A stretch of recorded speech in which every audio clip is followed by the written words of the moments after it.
स्वीकार, जमीयत का सूर्य नमस्कार से इनकार। आधुनिक शिक्षा पर शोर मचाएंगे, छात्रों में कट्टरता फैलाएंगे। सूर्य नमस्कार से सेहत की रक्षा, जमीयत को क्यों लगी मजहबी शिक्षा। शिक्षण संस्थानों में टकराव, जमीयत के बयान से तनाव। सूर्य नमस्कार योग का आधार, जमीयत को लगा धर्म का प्रचार। इन्हीं सवालों के साथ मेहमानों से चर्चा। डॉक्टर अवधेश उपाध्याय जी, नेता बीजेपी, राहुल यादव जी, नेता समाजवादी पार्टी, आचार्य एच.एस. रावत, हिंदू धर्मगुरु, हाजी नाजिम खान, मुस्लिम एक्टिविस्ट। और नाजिम खान जी, शुरुआत आपसे ही।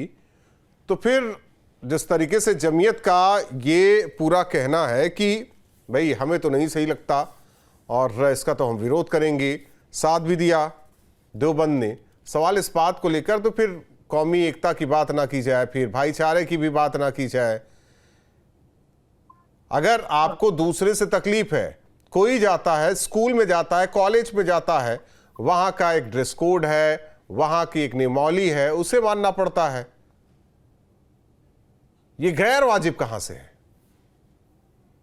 हाँ राहुल जी, देखिए जिस तरीके से भी आपने सवाल किया तो मैं तो कहता हूँ जमीयत ने बहुत अच्छा कदम उठाया और कहा है। देखिए हम उसके जमीयत के साथ खड़े हुए, जमीयत ने बहुत अच्छा कहा। और जिस तरीके से सूर्य नमस्कार की बात करी जा रही है, तो देखिए हम तो पांचों वक्त नमाज अदा करते हैं।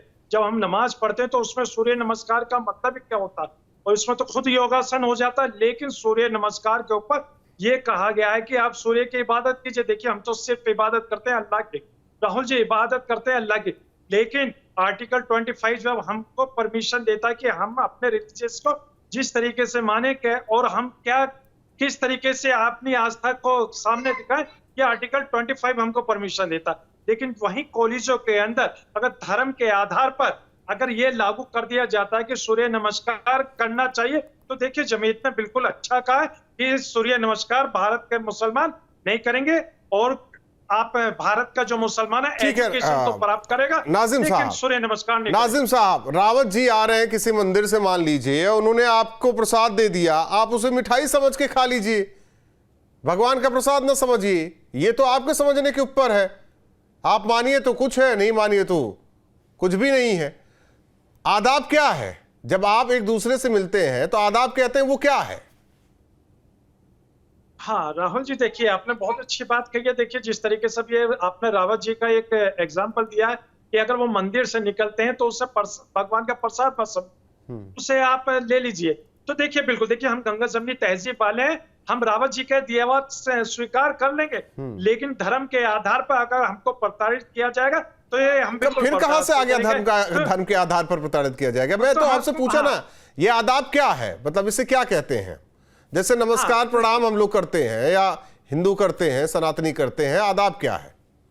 हाँ वही बता रहा हूँ। देखिए आदाब जो है बोलने का तरीका है, एक दूसरे की खैरियत मालूम करने का एक आदाब जो शब्द है वो बनाया गया है। जैसे मैं कहता हूँ कि अस्सलाम वालेकुम, मैं आपकी सलामती के लिए दुआ करता हूँ, तो उधर से जवाब आता वालेकुम अस्सलाम, मैं भी आपकी सलामती के लिए अल्लाह से दुआ करता हूँ। ये तो देखिए मिलना मिलाना एक दूसरे की सलामती है। लेकिन राहुल जी मैं बार बार इसी बात को कर रहा हूं, यही तो है ना, सूर्य को अगर नमस्कार करना तो इसमें धार्मिक हमें नहीं समझ में आ रहा है।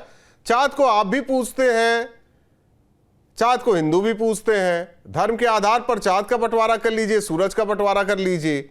सूर्य नमस्कार एक योग का कहा जाए तरीका है, आप उसे बस सनातनी से जोड़ दीजिए, हिंदुओं से जोड़ दीजिए और कहिए नहीं हम लोग तो साथ साथ रहेंगे। आचार्य एच.एस. रावत जी, भाई आप लोग हर स्कूल में हर चीज जरूरी कर देते हैं, ये गलत है, देखिए उनके धर्म के खिलाफ है।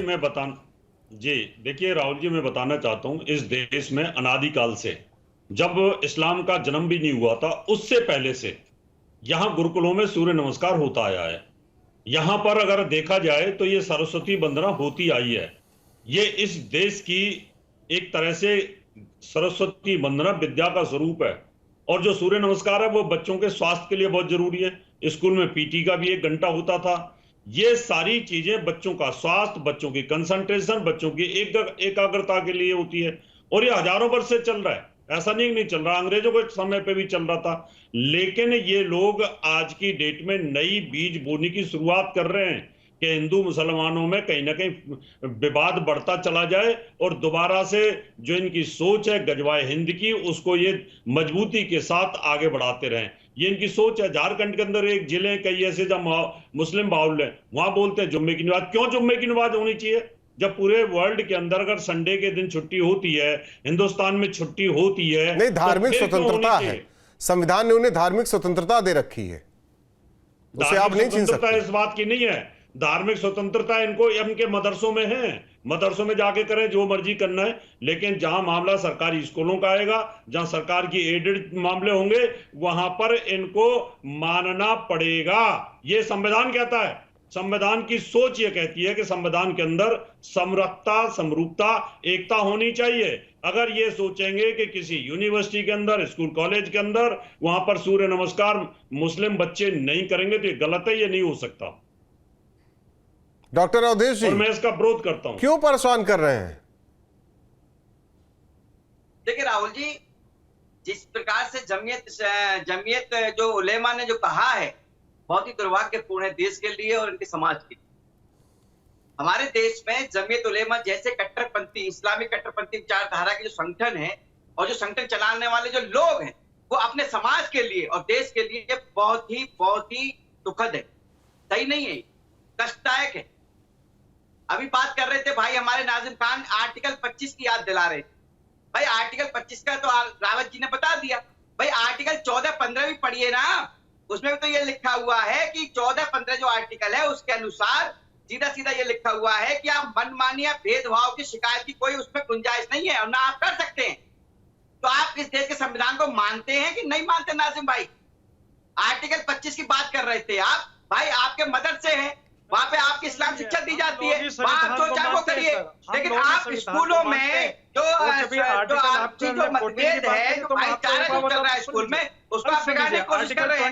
अरे आप आर्टिकल 25 हमारे अपने रिलीजियस की, और हम संविधान को मानते हैं सर, संविधान मानते हैं आप। तो आर्टिकल 14-15 में क्या लिखा है बताइए आप?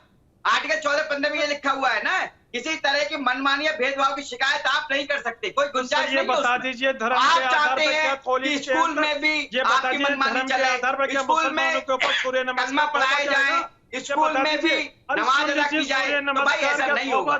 सरकारी संस्थानों में आपकी मनमानी नहीं चलेगी।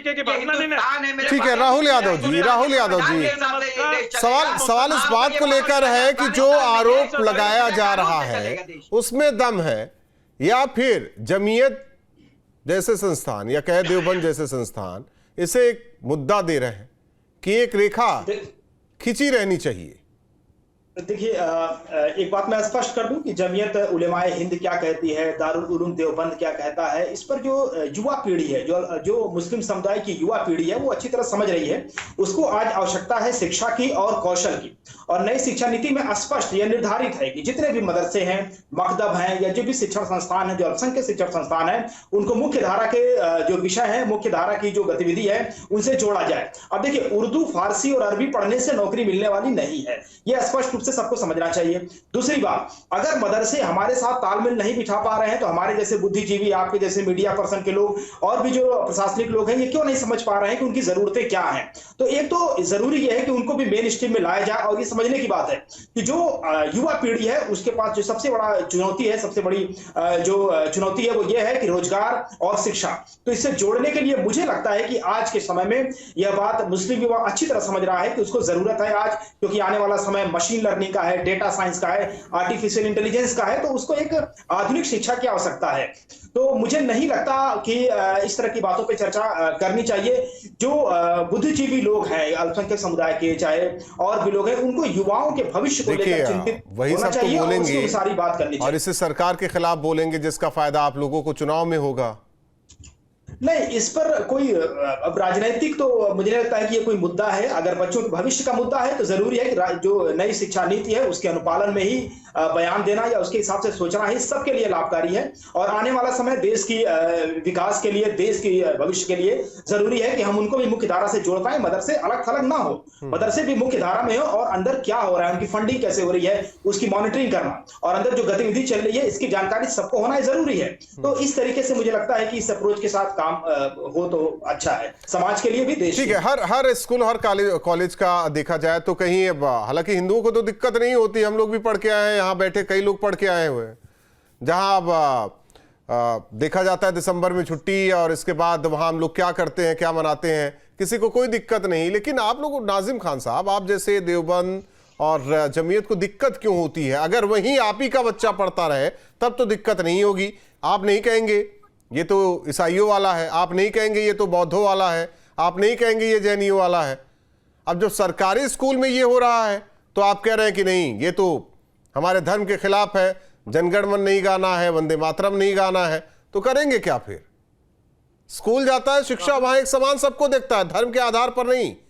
क्लासें बांटी जाती है, बेंच डेस्क मिलता है या शिक्षक मिलता है, वहां तो सब एक समान है। हाँ राहुल जी, देखिए अभी आपने जंगल की बात करी तो देखिए हमारे दिल के अंदर देशभक्ति पूरी तरीके से कूट कूट के भरी हुई है। और दूसरी बात ये, अभी जो हमारे समाजवादी पार्टी के प्रवक्ता ने क्या कहा था कि अगर उर्दू, अरबी, अगर फारसी होती है तो उनकी नौकरियां नहीं लगेंगी, तो इसका मतलब नहीं, आप उनका जवाब ना दे दीजिए। वो मुझसे बात कर रहे थे, वो मुझसे बात कर रहे थे, हमारा उनका हो गया। आप मेरे सवाल का जवाब दे दीजिए। राहुल जी, मैं तो कह रहा हूँ, अपने एक बात तो मुझे 10 सेकंड उसी बात को दोहरा लेने दीजिए। 10 सेकंड मैं कह रहा हूँ कि ये बता दीजिए, उर्दू शिक्षकों की जो भर्ती निकलती है तो इसका मतलब यह है कि भारत के मुसलमानों और नौजवानों को धोखा दिया जाता है उर्दू शिक्षक भर्ती के नाम पर, जिस तरीके से भी समाजवादी पार्टी। मैं क्या कह रहा हूँ नाजिम खान साहब, वंदे मातरम से भी दिक्कत, राष्ट्रगान, राष्ट्रगीत, एक मिनट छोड़ दीजिए, छोड़ देते हैं उसको। राहुल जी छोड़ देते हैं, मैं समझ रहा हूँ आपका क्या कहना था। मुख्य धारा से जुड़ने वाली बात और भी चीजें, वो तो शिक्षक पर ही आ गए, इंजीनियर बने, डॉक्टर बने, सब वो छोड़ते थे। नाजिम खान साहब, हर चीज से दिक्कत है। मैं बार बार कह रहा हूं, अगर आप भी स्कूल खोल रखे हैं तो वहां आपकी ही निवाली चलेगी, चाहे वो प्राइवेट, गवर्नमेंट का है तो गवर्नमेंट की निवाली चलेगी। दिक्कत हर चीज से रहेगी तो फिर पढ़ाई कैसे होगी? मैं बार बार कह रहा हूं ना, शिक्षक भेद नहीं करता कि ये हिंदू है, ये मुस्लिम है, ये सिख है, ये ईसाई है, ये जैन है, ये बौद्ध है। लेकिन आप लोग तो पहले ही करके बैठे हुए, मान के बैठे हुए हैं। हाँ राहुल जी, देखिए आपके सवाल का जवाब देता हूं। देखिए, जब शिक्षा के अंदर अगर धर्म ढूंढा जाता है तो ये बहुत गलत है। और फिर दूसरी बात, ये अभी आपने कहा था कि वंदे मातरम, तो मैं तो कहता हूं कि देखिए पांचों वक्त इस सरजमी को हम सजदा करते हैं, नमाज पढ़ते हैं। अगर वंदे मातरम का अगर मतलब पता चल जाए तो कोई ये सवाल न करे कि वंदे मातरम बोल दिया जाए। और रही बात ये कि हमारे जो जमीयत ने कहा है कि कॉलेजों के अंदर हम सूर्य नमस्कार नहीं करेंगे, क्योंकि सर हम नमाज पढ़ते हैं, इबादत अल्लाह की करते हैं, अल्लाह के सिवा किसी की इबादत नहीं करते, तो सूर्य नमस्कार हमारे मुस्लिम बच्चों पे थोपा ना जाए। लेकिन जो कॉलेज के, अरे सुन लीजिए रावत जी, अरे सुन लीजिए, अरे रावत जी सुन तो लीजिए, मैं ही कहता हूँ कि तुम्हें ना ये हिंदुस्तान ना बड़ा नरम नजर आता है, तुम्हारी चीन में हालत। अरे सर ये भारत, हम सुन लीजिए, ये भारत जो है ना, ये मुल्क हमारे अपने बुजुर्गों ने आजाद कराया था, हंसते हंसते फांसी के फंदे चूम लिए थे। सुन लीजिए, अरे सुन लीजिए, इस मुल्क को आजाद कराने के लिए हमारे अपने बुजुर्गों ने हंसते हंसते फांसी के फंदे चूमे थे, फांसी के फंदे चूम लिए थे। क्या आज भी हमारे जलियांवाला गोली के निशान हमारे सीनों पर है? सुन लीजिए, अरे सुन लीजिए, हमारे भारत के मुसलमानों के बच्चों पर आप सूर्य नमस्कार नहीं थोप सकते, बिल्कुल नहीं थोप सकते। जबकि ये बता दीजिए, हम तो 5 वक्त नमाज अदा करते हैं सर। आप अरे सुन लीजिए, स्कूलों के अंदर जब आप धार्मिक चीजें अगर थोपेंगे तो वहां पे एजुकेशन रहेगी का? सर एजुकेशन रहेगी का? रावत जी, आप भारत के मुस्लिम नौजवानों को एजुकेशन दीजिए, लेकिन धर्म के आधार पर अगर आप उनके ऊपर धार्मिक चीजें थोपेंगे, बिल्कुल गलत है। रावत साहब जरा 1 to 1 होने दीजिए नाजिम साहब से। नाजिम साहब, मान लेते सूर्य नमस्कार हटा देते हैं, जो ये एक्सरसाइज होती है, जो कसरत कहते हैं, ये है क्या इस्लाम में? मैंने कहा राहुल, मैं आपसे सवाल कर रहा हूं। सुन हाँ, मैं राहुल जी सुन तो लीजिए, मैं तो आपके सवाल का जवाब दे रहा हूं। जब हम 5 वक्त नमाज अदा करते तो हमारा तो कसरत, योगासन सब उसमें हो जाता है, तो हमें क्या जरूरत है? नहीं तो कॉलेज स्कूलों में तो होता है। अरे सुन लीजिए, जो हम चीजें बता रहे हैं आपको कि स्कूलों के अंदर अगर योगासन हो रहा तो हमें योगासन से कोई आपत्ति नहीं है, लेकिन योगासन के अंदर धार्मिक आधार पर अगर हम हमारे बच्चों को सूर्य नमस्कार कराया जाएगा तो उस पर हमें आपत्ति है। राहुल जी, सूर्य को देखकर ना नमस्कार कीजिए ना। क्या है रावत साहब, हर चीज से दिक्कत है। स्कूल अगर नाजिम साहब खुद भी खोल रखे हैं, अपनी निवाली बना रखे हैं, तो भी इनको दिक्कत होगी नहीं भैया, वहां भी बांट देंगे, हिंदू इधर बैठे, मुस्लिम इधर बैठे, सिख उधर बैठे, बौद्ध उधर बैठे, फिर भाई भाई वाला कहां गया सिस्टम? देखो, भाई भाई का सिस्टम राहुल जी पब्लिक को मूर्ख बनाने के लिए, हिंदुओं को मूर्ख बनाने के लिए है। भाई भाई की पीठ में छुरा घोंपना इनका इतिहास रहा है, भाई की गर्दन काटना इनका इतिहास रहा है, धोखा दे करके उन हमारे राजा महाराजाओं की गर्दन उड़ा देना, पीठ में छुरा, मुस्लिम इतिहास रहा है। मुस्लिम के और ये मुस्लिम गंगा कर दी जमुना जाती है। तहजीब जो आजकल है, क्या इन इनकी लोगों ने आदत क्या रही बना है। रखा है? अगर अरे सुन सूर्य लीजिए रावत नमस्कार जी, अगर ये कर लेंगे, अरे यही सुन लीजिए, सूर्य मुसलमानों की नमस्कार जो अगर लंदन में मोबलिचिंग होता हो तो कर जाती है, लेते, उसे अमेरिका चोरी में के होगा तो इल्जाम कर में लेंगे, फंसाकर कनाडा एक में होगा तो आतंकी कर भीड़ लेंगे। उसके सारी मोबलिचिंग जगह कर पर, देती है, और उसके बारे में इनकी नहीं हिम्मत बोलेंगे। नहीं, अरे सुन लीजिए, इनकी इस तरीके की हिम्मत बात ना नहीं चाइना के करें। अंदर कुछ बोल भारत का जाए। मुसलमान एक चीज नहीं देशभक्त बोलते, वहां तो है, एक टोपी हमें अपनी लगा सकते। देशभक्ति आप वहां लोगों की धार्मिक को आजादी कहां चली साबित जाती नहीं है? करनी है। हम वहां कहां आपको चला देशभक्ति जाता का है इनका सर्टिफिकेट इस्लाम? नहीं देंगे। बेकार हम की अपना बातें करने लग देशभक्ति का जाते हो। सर्टिफिकेट सारी आप लोगों बातें को नहीं आपको देंगे। हिंदुस्तान में नजर अरे सुन आती हैं, लीजिए रावत क्योंकि जी, हिंदुस्तान हम अपनी लचीला है। देशभक्ति का इसलिए तुम सर्टिफिकेट आप लोगों को लोगों को लगता नहीं है कि देंगे। हमने जहां पर हमारी सारी चीजों की देशभक्ति हमने मान मुल्क कर को लेंगे। आजाद कराकर दे दी है। क्या अरे सुन मुल्क को लीजिए, आजाद करा, हम आप आप लोग मुल्क लोगों को को लेके अपनी चले गए। देशभक्ति का मुल्क सबूत को नहीं तोड़ देंगे। दिया तुम इस लोगों मुल्क ने। को आजाद अरे कराने मुल्क के को लिए तोड़ हमने इस दिया। देशभक्ति का हिंदुस्तान सबूत की दे गर्दन दिया काट है। दी तुम अरे लोगों मुल्क ने। को आजाद तुम करा के लोगों ने देशभक्ति मुल्क को से बड़ा खत्म किया। सबूत और क्या तुम होगा? लोगों ने मुल्क में अरे अगर सबूत और कहीं क्या किया, होगा? तो तुम जाके अरे सुन लीजिए, पाकिस्तान में जाके सुन चले लीजिए, गए गलत सारे बातों सारे। का उच्चारण मत कीजिए, गलत बात मत नहीं, कीजिए नहीं। रावत जी। आपने- ये आपने भारतीय पाकिस्तान हिंदू लिया का कि भी है, नहीं मुस्लिम लिया? का भी है, सिख का आपने भी है, जिन्ना ईसाई को का भी है। सपोर्ट की तो कि आप नहीं लोग, की? अरे सुन लीजिए, आपने हमने जिन्ना को गांधी जी को सपोर्ट की, चुना, जिन्ना पाकिस्तान हमने लेके चला गांधी गया जी वहां को पर। चुना, आप रावत जी लोगों ने- गांधी जी को अरे चुना, गांधी गांधी जी का चुना देश होता तो चुना। 4 लाख आदमी ना मारे अरे जाते सुन, तो सुन पाकिस्तान लीजिए, से। हमने गांधी जी को सुन चुना लीजिए, था आप गांधी लोगों जी ने। को किसने अभी मारा? आप लोगों को याद भारत आना तो के गांधी एक आपको याद आते आतंकवादी हैं। था अभी जिसने, आपको बाबा सुन याद लीजिए, आते हैं। भारत का एक आपको अम्बेडकर आतंकवादी याद था आते हैं। जिसने बेकार की बातें महात्मा करने गांधी लग जी जाते को हो। मारा। कहते हैं हमने नाथूराम कुर्बानी दी। गोडसे तो अरे भारत का कुर्बानी दी तो पहला तुमने आतंकवादी हिंदुस्तान था को तोड़ दिया। जिसने महात्मा गांधी हिंदुस्तान जी के को टुकड़े मारा। कर दिया तुम लेकिन लोगों हमने ने। महात्मा बेकार की गांधी जी बातें को करने लग चुना जाते हो। है। अरे क्या सुन लीजिए, हमने महात्मा कुर्बानी गांधी जी दी? को हमारे चुना है, दादा इस परदादाओं ने। देश को अरे चुना हमारे आपके बुजुर्गों दादा ने। परदादाओं ने आप कुर्बानी दी, अफवाह मत फैलाइए, तो उन लोगों ने अरे आप देश को अफवाह मत टुकड़े टुकड़े फैलाइए, कर दिया। झूठ मत बेकार बोलिए की रावत बातें जी, करने लग जाते हो। आप झूठ मत बोलिए, हिंदू भाइयों को मत गुमराह कीजिए। गुमराह हिंदू आप भाइयों लोग को कर ये रहे हो। बताइए कि अरे सुन आप लीजिए, मुसलमानों को हिंदू गुमराह भाइयों कर को रहे हो। गुमराह आप मत कीजिए। मुसलमान हिंदू बच्चों भाइयों के को- साथ मुसलमान आप मुसलमान कांधे से बच्चों को कांधा भड़का मिलाकर रहे हो। खड़ा है। आप लेकिन मुसलमान रावत बच्चों जी, को देश के आप लोग खिलाफ भड़का रहे हो। सिर्फ हिंदू आप लोगों भाइयों की को सोच गुमराह गलत है। करते हैं। मुस्लिम मुसलमान समाज बच्चों की के सोच खिलाफ गलत आप कर एक रहे हो आप। नैरेटिव आप में चाहते भारत हैं के कि हिंदुओं के हिंदुस्तान मन के में बैठाते हैं मुसलमान ताकि उनके भारत के अंदर मुसलमानों के आग भर दी मोबलिचिंग जाए, चोरी के आग नाम पर भर दी करी जाए। जाती है। 2000 आतंकवादी बिजवाए भीड़ हिंद आती की जो है, मुसलमानों सिस्टम के है, उसको निहत्थे भड़काने पे लगे मुसलमान हुए के आप लोग। मोबलिचिंग कर नहीं तो देती पढ़े है। लिखे इस टेररिस्ट पे तो आपको होंगे। निंदा नहीं करनी कोई डॉक्टर चाहिए, टेररिस्ट है, आपको कोई निंदा इंजीनियर करनी टेररिस्ट चाहिए है, कि कोई निहत्थे सीए मुसलमान की टेररिस्ट है। ये मोबलिचिंग सारे जो होती टेररिस्ट है, कभी चोरी आप के लोगों ने इल्जाम में पढ़े मार लिखे देते लोगों हैं, को, तो जाहिरों को, आतंकी भीड़ को पायलटों को आप आतंकी टेररिस्ट भीड़ बना नहीं रखा आप कहेंगे। लोगों ने। अरे बेकार सुन की लीजिए, बातें हम करने लग भारतीय जाते हो। हम चलिए, आप चारों भारतीय मेहमानों का बहुत बहुत भारतीय के धन्यवाद। बाद- हालांकि भारतीय- एंगल ढूंढ लिया जाता